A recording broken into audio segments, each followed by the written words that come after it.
প্রথমেই থাকছে আজকের প্রধান প্রধান সংবাদ শিরোনাম। এমন শাস্তি হবে আর কেউ যেন সাহস না পায়। ইসলামের সব ধর্মের স্বাধীনতার কথা বলা হয়েছে বললেন প্রধানমন্ত্রী। আত্মহত্যার চেষ্টা করা সেই গৃহবধূর সঙ্গে নৈশভোজ করবেন সাকিব। জামাই শাশুড়ির মাদক সিন্ডিকেটে ভয়ঙ্কর আইস ব্যবসা। বিচ্ছেদ নিয়ে যা বললেন হিরো আলম। এবার দেখুন বিস্তারিত সংবাদ। এমন শাস্তি হবে আর কেউ যেন সাহস না পায়।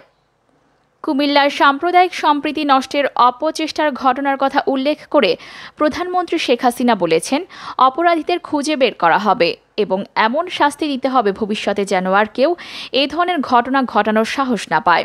বৃহস্পতিবার 14 অক্টোবর গণভবন থেকে ভিডিও কনফারেন্সে শারদীয় দুর্গাপূজা উপলক্ষে সনাতন ধর্মাবলম্বী নেতা এবং ভক্তদের সঙ্গে শুভেচ্ছা বিনিময়কালে একথা বলেন প্রধানমন্ত্রী। কুমিল্লার ঘটনার তদন্ত চলছে জানিয়ে প্রধানমন্ত্রী শেখ হাসিনা বলেন, কিছুদিন আগে কুমিল্লায় যে ঘটনা ঘটেছে ইতোমধ্যে সেটিও তদন্ত হচ্ছে, খুব ব্যাপকভাবে তদন্ত হচ্ছে, অনেক তথ্য আমরা পাচ্ছি। সরকার প্রধান বলেন, আর যে ঘটনা ঘটেছে সঙ্গে সঙ্গে আমরা ব্যবস্থা নিয়েছি, সার্বক্ষণিক যোগাযোগ রাখছিলাম, এভাবে যথাযথ পদক্ষেপ নেওয়া হচ্ছে। যেখানে যেখানে যারাই এই ধরনের ঘটনা ঘটাবে সঙ্গে সঙ্গে তাদের খুঁজে বের করা হবে। আমরা অতীতেও করেছি, এবারও আমরা করতে পারবো। যথাযথ শাস্তি তাদের দিতে হবে, এমন শাস্তি দিতে হবে ভবিষ্যতে যেন আর কেউ সাহস না পায়। শেখ হাসিনা বলেন, এখন প্রযুক্তির যুগ, এটা বের করা যাবে এবং যেই হোক না কেন, যে ধর্মেরই হোক না কেন, তার বিরুদ্ধে যথাযথ ব্যবস্থা অবশ্যই নেওয়া হবে। আমরা তা করেছি এবং করব। সাম্প্রদায়িক সম্প্রীতির বিষয়ে প্রতিবেশী দেশকেও সজাগ থাকার আহ্বান জানিয়ে প্রধানমন্ত্রী বলেন, ধর্মের নামে বিভেদ, সন্ত্রাস, জঙ্গিবাদ বিষয়ে সেটা শুধু আমাদের নিজেদের দেশ না, প্রতিবেশী দেশকেও সজাগ থাকতে হবে, সচেতন থাকতে হবে। প্রতিবেশী দেশ মুক্তিযুদ্ধের সময় আমাদের সহযোগিতা করেছে, তাদের কথা আমরা কৃতজ্ঞতার সঙ্গে স্মরণ করি। সেখানেও এমন কিছু যেন না করা হয় যার প্রভাব আমাদের দেশে এসে পড়ে, আমাদের সনাতন সম্প্রদায়ের ওপর আঘাত আসে। এ ব্যাপারে তাদেরকেও সচেতন থাকতে হবে, এটা আমার অনুরোধ থাকলো। প্রধানমন্ত্রী বলেন, কিছু লোক ধর্মান্ধতায় ভোগে এবং তারা সবসময় সাম্প্রদায়িক দ্বন্দ্ব সৃষ্টি করতে চায়। এটা শুধু আমাদের দেশের না, শুধু মুসলমান হিসেবে না, সব ধর্মেই কিন্তু এই ধর্মান্ধতা আছে। তারা সবসময় একটা গোলমাল, একটা কিছু করার চেষ্টা করে। আমরা যদি সবাই এক হয়ে চলি, নিশ্চয়ই তারা ক্ষতি করতে পারবে না। শেখ হাসিনা বলেন, মাঝে মধ্যে কিছু দুষ্টু চক্র কিছু ঘটনা ঘটিয়ে মানুষের ভেতরে এই চেতনা নষ্ট করতে চায়, এটা অত্যন্ত দুর্ভাগ্যজনক।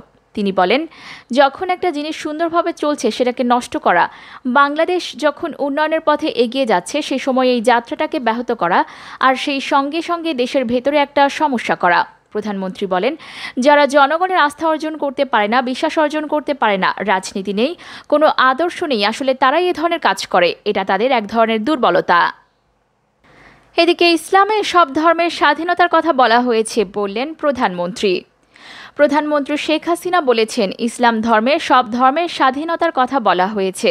আমাদের সূরা কাফিরুনে স্পষ্ট বলা আছে, লাকুম দীনুকুম ওয়ালিয়া দিন, অর্থাৎ যার যার ধর্ম তার তার কাছে, অর্থাৎ ধর্ম পালনে যেন স্বাধীনতা থাকে।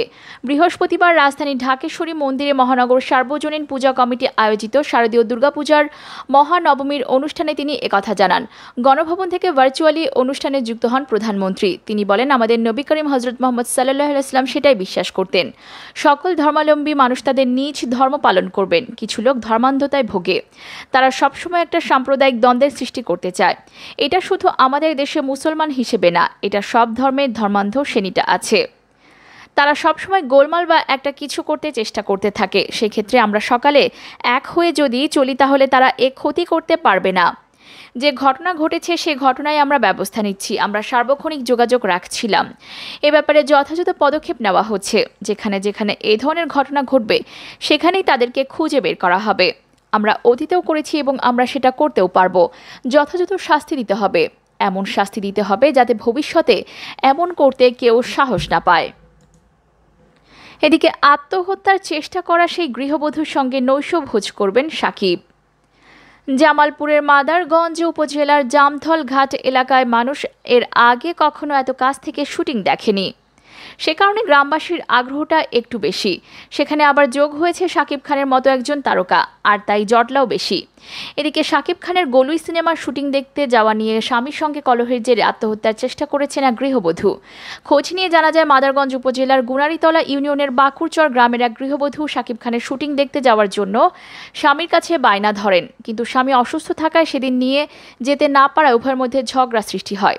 ক্রমেই সেই কলহ বিশাল আকার ধারণ করলে সোমবার 11 অক্টোবর ওই গৃহবধূ গলায় ওড়না পেঁচিয়ে আত্মহত্যার চেষ্টা চালান। ওই গৃহবধূর স্বামী বলেন, ঢাকা থেকে শুটিং করতে নায়ক নায়িকারা আসছে, জামথল ঘাটে শুটিং দেখার জন্য আমার স্ত্রী বায়না ধরে। আমি জন্ডিসে আক্রান্ত থাকায় 2-1 দিন পর নিয়ে যেতে চাই, কিন্তু সে তার না মানায় আমাদের মাঝে কথা কাটাকাটি হয়। এক পর্যায়ে ঘরের দরজা বন্ধ করে সে আত্মহত্যার চেষ্টা চালায়। গলুই সিনেমার প্রযোজক খোরশেদ আলম খসরু গণমাধ্যমকে জানান, আমরা বিষয়টি জানতাম না, জানতে পেরে পুরো টিমের পক্ষ থেকে দুঃখ প্রকাশ করেছি। আমরা ওই পরিবারকে নৈশভোজে নিমন্ত্রণ করেছি, সেখানে শাকিব খান ও পূজা চিরি উভয়ে উপস্থিত থাকবেন। প্রসঙ্গত, গত 29 সেপ্টেম্বর রাতে জামালপুর পৌঁছেছেন শাকিব খান। 30 সেপ্টেম্বর থেকে শুরু করেছেন শুটিং। বর্তমানে সেই এলাকায় সরকারি অনুদানের গলুই সিনেমার শুটিং করছেন শাকিব খান। জামালপুর ও টাঙ্গাইলের বিভিন্ন লোকেশনে টানা 35 থেকে 40 দিন দৃশ্য ধারণ করা হবে। অভিনয় শিল্পীরা যাওয়া আসার মধ্যে আছেন, যার যখন শুট তখন তিনি যোগ দিচ্ছেন। গ্রাম বাংলার ঐতিহ্যবাহী নৌকা বাইচ প্রতিযোগিতা ও বিস্তীর্ণ এক জনপদের মানুষের জীবনের গল্পে নির্মিত হচ্ছে গলুই। এসে হক অলিকের পরিচালনায় সিনেমাটিতে শাকিবের বিপরীতে প্রথমবার অভিনয় করছেন চিত্রনায়িকা পূজা চেরি। শাকিব পূজা ছাড়াও সিনেমাটিতে আরও অভিনয় করেছেন আজিজুল হাকিম, ফজলুর রহমান বাবু সহ অনেকেই। গান করছেন কুমার বিশ্বজিৎ, হাবিবু ওয়াহিদ, কণা সহ অন্যান্য শিল্পীরা। এদিকে জামাই শাশুড়ি মাদক সিন্ডিকেটে ভয়ঙ্কর আইস ব্যবসা। মোহাম্মদ রবিন ও আরাফা বেগম সম্পর্কে জামাই শাশুড়ি। করোনাকালে রাজধানীর এলিফ্যান্ট রোডে কাপড়ের ব্যবসা বন্ধ হয়ে যাওয়ায় পরবর্তী সময়ে মাদক কারবারে জড়িয়ে পড়েন রবিন। একই সঙ্গে মাদক কারবারে জড়িয়ে পড়েন তার শ্বশুর শাশুড়িও। মাদকদ্রব্য নিয়ন্ত্রণ অধিদপ্তর বলছে তাদের পুরো পরিবার মাদক কারবারের সঙ্গে জড়িত। বৃহস্পতিবার 14 অক্টোবর সকালে রাজধানীর মোহাম্মদপুর ও ধানমন্ডি এলাকা থেকে অভিযান চালিয়ে রবিন ও তার শাশুড়ি আরাফা বেগমকে গ্রেফতারের পর এসব তথ্য জানায় ডিএনসি। গ্রেফতারের সময় তাদের কাছ থেকে 270 গ্রাম ভয়ঙ্কর মাদক ক্রিস্টাল মেথ বা আইস এবং 6500 পিস ইয়াবা উদ্ধার করা হয়। উদ্ধার আইস ও ইয়াবার বাজার মূল্য আনুমানিক 1 কোটি টাকা। বৃহস্পতিবার সন্ধ্যায় তেজগাঁওয়ে মাদকদ্রব্য নিয়ন্ত্রণ অধিদপ্তরের কার্যালয়ে আয়োজিত সংবাদ সম্মেলনে এসব তথ্য জানান অধিদপ্তরের উপপরিচালক মোহাম্মদ রাশেদুজ্জামান। তিনি বলেন, গ্রেফতার রবিন তার শ্বশুরবাড়ির সবাই মাদক কারবারের সঙ্গে জড়িত। রাজধানীর এলিফ্যান্ট রোডের আলপনা প্লাজায় কাপড়ের দোকান ছিল রবিনের। করোনায় ব্যবসা বন্ধ থাকায় প্রতিষ্ঠানটি বন্ধ করে তিনি মাদক কারবারের দিকে ঝুঁকে পড়েন। রবিনের শ্বশুর নুরুল হুদা 2 মাস আগে চট্টগ্রামে মাদকদ্রব্য নিয়ন্ত্রণ অধিদপ্তরের অভিযানে মাদকসহ গ্রেফতার হয়েছিলেন। বর্তমানে তিনি কারাগারে। এছাড়া রবিনের স্ত্রীও মাদকসেবী। উপপরিচালক রাশেদুজ্জামান বলেন, রবিন ও আরাফা বেগমকে টেকনাফ থেকে আইস ও ইয়াবা সরবরাহ করে আসছিল একটি চক্র। কারা আইস ও ইয়াবা সরবরাহ করত তাদের বিষয়ে তদন্ত চলছে। পরে তাদের বিরুদ্ধে আইনানুগ ব্যবস্থা নেওয়া হবে। এদিকে বিচ্ছেদ নিয়ে যা বললেন হিরো আলম। হিরো আলমের সঙ্গে তার স্ত্রী নুসরাতের বিচ্ছেদ হয়ে গেছে এমন একটি গুজব বেশ কিছুদিন ধরেই শোনা যাচ্ছিল। এবার এ বিষয়ে মুখ খুললেন হিরো আলম। বৃহস্পতিবার 14 অক্টোবর সেই গুজব নাকচ করে দিয়ে নিজের ভেরিফাইড ফেসবুকে একটি স্ট্যাটাস দিয়ে হিরো আলম বলেন, বিবাহবার্ষিকী উপলক্ষে দেওয়া স্ট্যাটাসে হিরো আলম লেখেন, আজ আমাদের শুভ বিবাহ বার্ষিকী। দেখতে দেখতে আজ আমাদের বিবাহের 5টি বছর পার হলো। আমি সবসময় আল্লাহর কাছে এই দোয়া চাইছি যে আমরা যেন বাকি জীবন এভাবেই সুখে দুঃখে একসঙ্গে থাকতে পারি। অনেকেই বলে আমাদের নাকি ছাড়াছাড়ি হয়েছে। এটা পুরোটাই ভুল, মিথ্যা গুজব। গুজবে কান দেওয়ার আগে সত্যটা ভালোভাবে যাচাই করে নিন। আপনাদের দোয়া ভালোবাসায় আমরা অনেক ভালো আছি। বাকিটা জীবন আপনাদের দোয়া এবং ভালোবাসা নিয়ে থাকতে চাই। সবাই ভালো থাকবেন, আর আমার কথায় যদি কষ্ট পেয়ে থাকেন তাহলে মাফ করবেন। আই লাভ ইউ অ্যান্ড জান, মিস ইউ।